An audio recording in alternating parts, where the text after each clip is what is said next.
નમસ્કાર, આપ જોઈ રહ્યા છો જનસાક્ષી ન્યૂઝ। નજર કરી આજના મુખ્ય સમાચારો પર। બરોડા પ્રેસ્ટેજ પાસેની હાલત એટલી ખરાબ છે કે રસ્તા પર જાણે ખોદકામનું રાજ ચાલે છે।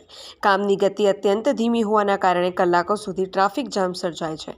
માર્કેટની ભારે ભીડ અને લારી ગલ્લાના દબાણે સ્થિતિને વધુ વિકટ બનાવી છે।